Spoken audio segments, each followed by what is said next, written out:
성경의 숲을 걷다 오늘은 레위기 6장입니다.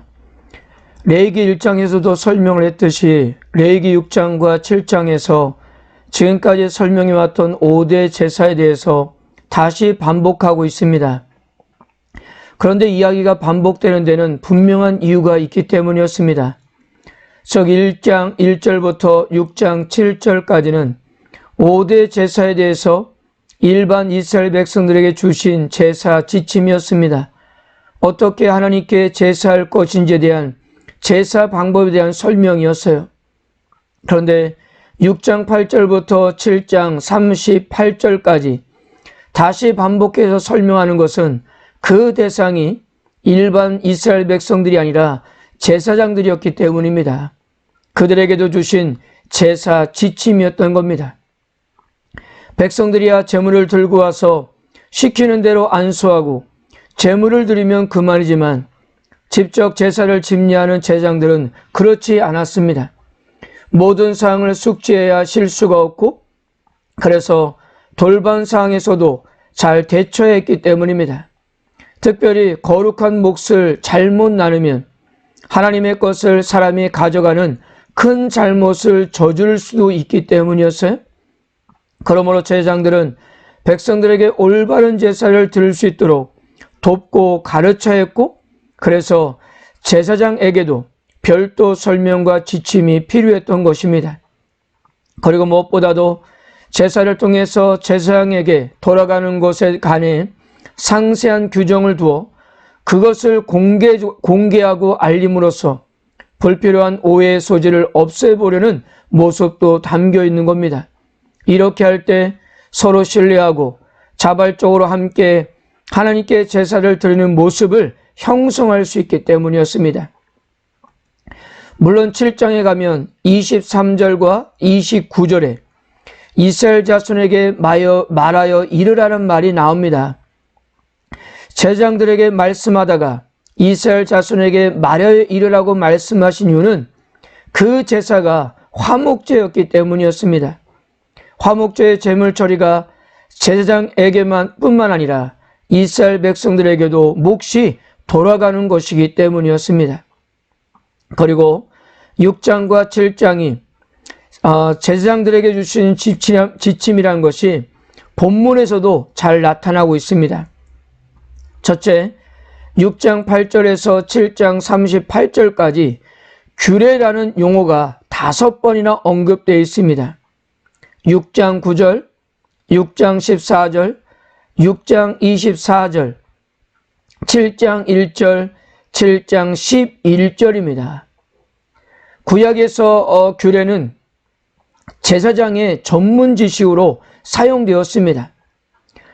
제사장에게 율법이, 지혜로운 자에게 책략이, 선지자에게 말씀이 끊어지지 아니할 것이니 제사장의 입술은 지식을 지켜야겠고 사람들은 그의 입에서 율법을 구하게 되어야 할 것이니. 그러므로 규례는 제사장들의 전문 지식 용어였던 것을 우리는 이렇게 알 수가 있는 겁니다. 둘째, 아론과 그의 자손에게 명령하리라는 문구가 6장 9절, 14절, 25절에서 언급되어 있는 것으로 보아 분명하게 일반 백성들이 아닌 제사장들을 향한 지침임을 알 수 있는 겁니다. 그리고 제사장들의 규례에서는 화목제가 가장 나중에 언급되어 있는데요. 이것은 당시 제사장들에게는 재해 해결이라는 현실적인 문제가 화목제를 드림보다 더 시급했던 사항이 반영되고 있는 것 같습니다. 자, 먼저 제사장들에게 대한 번제 규례입니다. 첫째, 번제단 불에 대한 규례입니다. 이처럼 불 관리는 제사장이 지켜야 할 지침 가운데 가장 핵심이었던 것 같습니다. 9절, 번제물은 아침까지 제단 위에 있는 석쇠 위에 두고 제단의 불이 그 위에서 꺼지지 않게 할 것이요. 12절, 제단 위의 불은 항상 피어 꺼지지 않게 할지니. 13절, 불은 끊임없이 제단 위에 피워 꺼지지 않게 할지니라. 번제단에서 타오르는 불은 하나님께서 주신 불이기 때문에 꺼져서는 안 되었습니다. 꺼지지 않는 불은 끊어지지 않는 예배를 상징하기도 하고요, 지속적으로 속죄의 필요성도 의미하기도 합니다. 번제단의 불은 하나님의 주의 백성과 함께하는 것을 의미했고요, 불이 꺼지지 않는 한 하나님은 주의 백성들의 제사를 계속 받으실 수 있는 거였다는 사실입니다. 둘째, 제장들은 예복을 제대로 착용해야 했습니다. 세마포 긴 옷을 입고 세마포 속바지를 입어야 했는데요, 세마포 속바지는 제사장의 하체를 가리는 용도인데요, 허리에서 허벅지까지 내려오는 속바지였습니다. 10절을 보면 하체를 가리고라는 말을 통해서 번제단을 오르내릴 때 부끄러운 모습을 보이지 않도록 하라는 명령이었습니다. 이렇게 하는 이유는 번제단이 하나님의 임재가 머무는 장소였기 때문이에요. 즉 번제단 앞은 곧 여호와의 앞이었기 때문이에요. 그리고 제물을 태우고 남은 제의 처리도 이렇게 말씀하고 계십니다. 자, 소재 규례는 어떻습니까? 2장에서의 차이점은 2장의 소재는 일반인들이 성전에 가져오는 것이었지만요, 여기서 언급되는 소재는 매일 아침 저녁으로 번제와 함께 드리는 곡물제였습니다. 제물로 드려주는 곡물의 지극히 적은 일부를 기름과 향과 함께 데우면 나머지는 제사장의 몫이 되었습니다. 소제는 속건제와 속제제처럼 지극히 거룩한 제물이었습니다. 이것은 제사장 외에는 누구도 먹을 수가 없었기 때문이에요. 그런데 6장 19절에서 23절까지 제사장 위임식 소제에서의 차이점은 제사장 위임식의 소제물은 완전히 소각하도록 규정하고 있습니다. 그러니까 제사장의 위임식 소제는 온전히 불태워 돌아갈 몫이 없었던 것입니다. 그 이유는 위임식 소제는 제사장 자신을 위하여 드리는 제사로 그 수고의 대가를 스스로 취할 수 없기 때문이었습니다. 다음은 속죄제입니다. 속죄제의 규례를 담고 있는 레위기 4장은 지주자들과 백성들이 가져온 제물의 피와 기름을 뜰에 있는 제단에서 하나님께 드린 후 나머지 고기를 어떻게 처리했는가는 전혀 언급하지 않습니다. 그런데 레위기 6장에서는 이 고기가 제사장들의 몫이라고 밝히고 있습니다. 26절과 29절에서 그렇게 말씀하고 있습니다. 제사를 집례하는 제사장이 성막들에서 제물의 일부를 먹는다는 것은 하나님이 예배자의 제물을 받으셨음을 상징하는 것이었습니다. 이 순간 제사장은 하나님을 대신하는 자가 되었던 것입니다.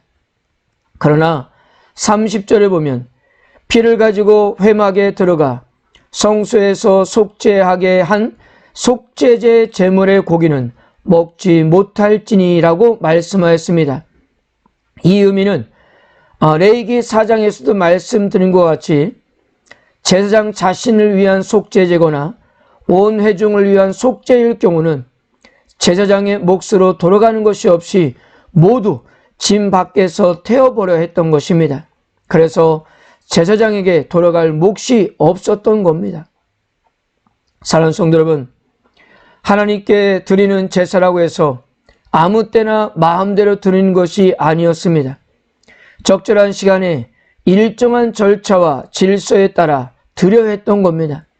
그만큼 하나님께 드려주는 것이기 때문에 하나님께서 원하시는 방법과 절차와 질서가 필요했던 거예요. 오늘 우리가 레위기 6장에서 우리 생각에는 지겹도록 반복되는 것으로 볼 수 있지만요, 하나님께서는 당신을 예비하고 교제한다는 것이 너무나도 중요하기 때문에 점검하시고 또 점검하는 거였습니다. 일반 백성들도 마찬가지겠지만 제사장들도 사람인지라 실수할 수 있는 것이기 때문에 계속 체크하셔서 온전한 예배를 받으시기를 원하셨던 겁니다. 그렇게 섬세하게 배려하시는 거였습니다. 우리 역시도 하나님과 우리의 관계를 매 순간마다 점검하셔야 한다는 사실입니다.